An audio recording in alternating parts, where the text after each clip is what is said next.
बिस्मिल्लाहिर्रहमानिर्रहीम। रब्बे यस्सिर वला तुअस्सिर व तम्मिम बिल खैर। अस्सलाम वालेकुम students, in the previous lesson we have completed our chapter and today we are going to start our new chapter, the chapter number 11, investigating sound. This chapter is about sound as a form of energy, and in this chapter we are going to go through so many things like the speed of sound in solids, liquids and gaseous mediums, and how does a human ear receive sound waves. So many things are to be learned in this chapter, and today we are going to have an introductory lesson of this chapter. So open your books at page 113. Open your books please. These are the key terms of our today's lesson: pleasant, unpleasant, vibration, buzzing sound. These are the terms we are going to go through in this lesson. So now open your books at page 113. Okay ji, let's start reading. We are surrounded by sound. There is a great variety of sounds. Sound is all around us like air. Have you not listened these sounds? तो students आप भी ज़रा अपने ज़हन में सोचिए कि क्या सच में हम साउंड से घिरे हुए हैं। हमारे हर तरफ जो है वो साउंड ही साउंड है, और डिफरेंट वैरायटी जो है वो साउंड की हम डेली बेसिस पे सुनते हैं। जैसे कि ये पॉइंट्स भी दिए गए हैं: the call of your sweet mother to awake you. मामा की आवाज़ आती है, बेटा उठ जाओ, ठीक है। आपको उठाने के लिए मामा जिस अंदाज में प्यार से आपको उठाती हैं वो आवाज़ है। The sound of water running in the sink, the chirping of birds, परिंदे आपको चहचहाते हुए उनकी आवाज़ भी आपके कानों तक पहुंचती है। The voices of hawkers in the streets, गली कूचों में आपने देखा, गली में बहुत सारे लोग स्ट्रीट्स में, बाज़ारों में मुख्तलिफ़ चीज़ें जो हैं वो सेल कर रहे होते हैं और आवाज़ें लगा रहे होते हैं, उनके रेट बता रहे होते हैं। The ringing of the school bell, school की बेल रिंग करती है। तो क्या ये सारी आवाज़ें अगर आप गौर करें तो सारा दिन हम क्या करते हैं? We are surrounded by sound. सारा दिन हम मुख्तलिफ़ किस्म की आवाज़ें सुनते रहते हैं, जिसमें परिंदों के चहचहाने की आवाज़ें भी हैं, जिसमें बड़ी खूबसूरत आवाज़ें भी हैं, और ऐसी आवाज़ें भी हैं जिनसे हमें थोड़ा सा गैर खुशगवार महसूस होता है, ठीक है जी। तो सम साउंड्स आर लाउड, कुछ हम आवाज़ें ऐसी सुनते हैं जो बड़ी लाउड होती हैं। एंड सम आर सॉफ्ट, और कुछ आवाज़ें बड़ी धीमी सी, सॉफ्ट सी, कानों को अच्छी और भली लगने वाली होती हैं। Some sounds are pleasant to hear but loud noise is an unpleasant sound. लेकिन जो बड़ा लाउड किस्म का साउंड होता है और बड़ा बेतुका सा साउंड है वो अनप्लीजेंट होता है। अनप्लीजेंट से मुराद ये है कि we don't like to hear, हम सुनना पसंद ही नहीं करते, हमें बड़ा अजीब सा महसूस होता है। और जब हम उस आवाज़ को, जो अनप्लीजेंट साउंड, हम किस साउंड को कहते हैं? जो हमें अच्छी नहीं लगती, गैर खुशगवार आवाज़ होती है। तो विच साउंड डू यू लाइक? आप ये बताइए आपको कौन सी आवाज़ अच्छी लगती है, ठीक है। Singing of bird in a tree, या noise of running traffic on the road. अब ट्रैफिक के ऊपर जो मतलब एक रश लगा होता है और पी पी पा पा की आवाज़ें आ रही होती हैं, हर बंदा जो है वो कोशिश में लगा होता है कि वो बेल बजा दे ज़ोर से और किसी तरह उसको रास्ता मिल जाए, और इतना शोर बरपा होता है। आप बताइए आपको ट्रैफिक का वो शोर अच्छा लगता है, या सुबह सुबह परिंदे जब दरख्तों के ऊपर चहचहा रहे होते हैं वो आपको अच्छा लगता है? जी बिल्कुल, डेफिनेटली परिंदों की चहचहाहट बड़ी प्यारी लगती है हमें, ठीक है जी। अब हम देखते हैं कि हाउ डज साउंड प्रोड्यूस, कि ये साउंड प्रोड्यूस कैसे होती है। साउंड है क्या चीज़ असल में? तो sound is produced when matter moves back and forth very quickly.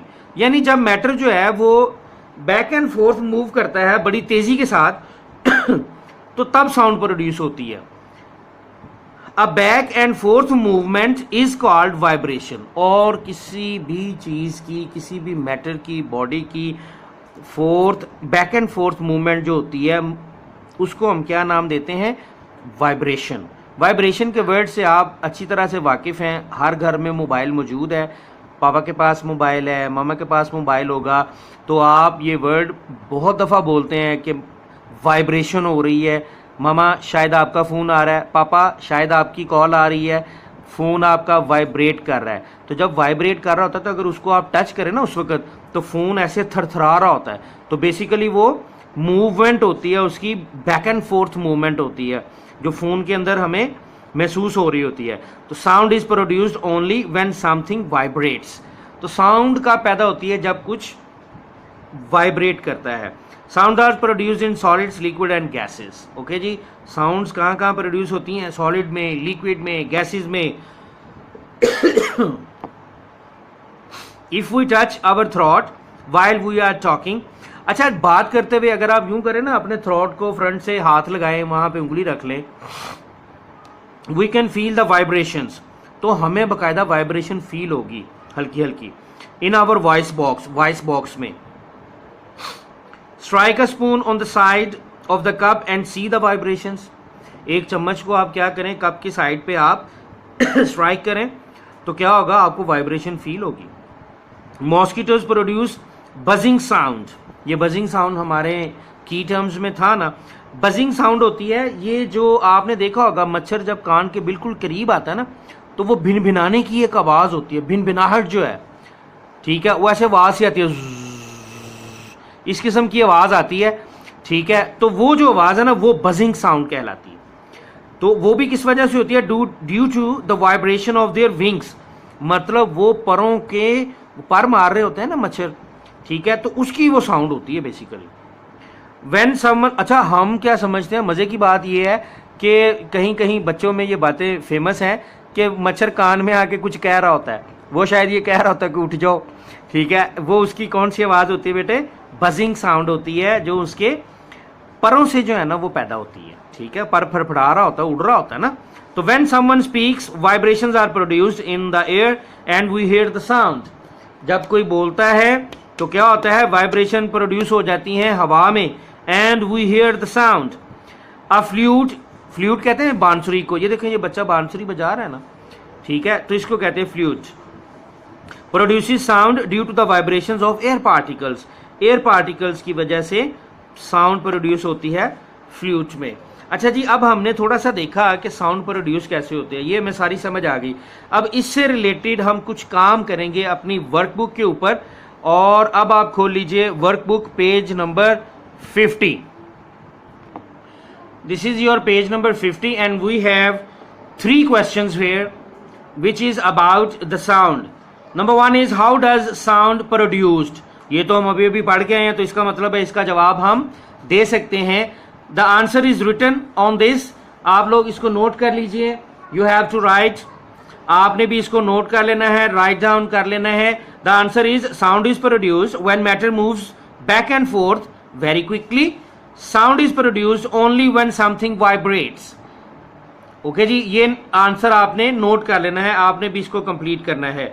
And the other 2 questions on this page are, number 1 is, what happens if you sprinkle paper pieces on a drum head and then hit the drum stick? कि अगर आप क्या करें कि drum head के ऊपर क्या करें, पेपर के पीसीज रख लें, छोटे छोटे पेपर के पीस जो है वो कट करके उसके ऊपर बिखेर दें, and then hit the drum stick.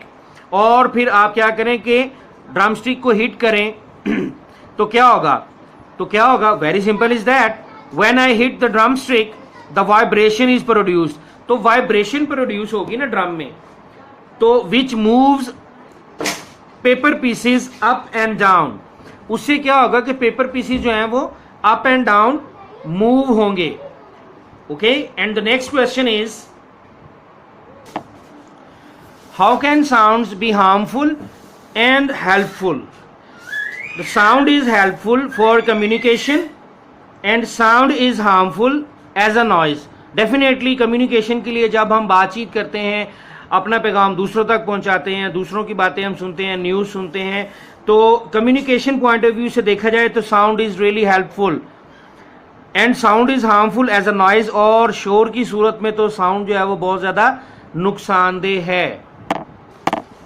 Now open your page number 49 of your workbook. We have an activity there. ये है जी आपका page number 49. How does sound is produced? Let's perform. तो ये एक एक्टिविटी है जो आपने परफॉर्म करनी है, ये आप खुद से परफॉर्म करेंगे. ठीक है जी. अप्रेंटिस इसमें है अ round tin, a balloon, a tray, a wooden spoon, elastic band, sugar. Procedure क्या है, करना आपने क्या बेटा, cut out a circle of rubber material from the balloon. Balloon से क्या करना है, एक सर्कल जो है वो रबर मटेरियल का काट लेना है. उसके बाद नंबर 2 पे stretch your cut out balloon over the opening of the round tin. एक टिन लेना है, ठीक है, और उसके ऊपर जैसे ये देखिए, इसके ये एक टिन है हमारे पास इस पिक्चर में, तो इसके ऊपर वो रबर जो है वो क्या करना है, फिक्स कर लेना है और इसको ड्रम की शक्ल दे देनी है. ठीक है जी. Sprinkle some sugar grains on the top of the drum. अब यहां पर क्या करना है, कुछ शुगर के पीसीज जो हैं वो, शुगर के जो चीनी के जो कुछ दाने जो हैं वो ऊपर इसके डाल देने हैं. ठीक है जी. Hold the baking tray above the drum. और बेकिंग ट्रे जो है वो ड्रम के ऊपर आपने उसको रखना है, पकड़ना है. And hit it with a wooden spoon. और वुडन स्पून के साथ उसको हिट करना है. तो क्या होगा, ये आपने क्या करना है, इसको प्रैक्टिकली जब आप करेंगे तो आपने इसको प्रैक्टिकली करने के बाद जो भी कंक्लूजन निकले, जो भी चीज़ आप देखें, सपोज वो जो आपने शुगर के जो ग्रेन्स हैं, ठीक है, वो आपने जो ऊपर रखे हैं वो हो सकता है वाइब्रेट करें. जैसे हमने पेपर की बात की थी कि ड्रम के ऊपर अगर पेपर पीसीज रखें तो उसके वो जो ड्रम के ऊपर का जो पोर्शन है वो वाइब्रेट होने की वजह से वो वाइब्रेट करते हैं. तो हो सकता है कि आपका भी यही कोई ऐसा रिजल्ट आए. तो इस एक्टिविटी को करने के बाद आपने यहाँ कंक्लूजन भी लिखना है.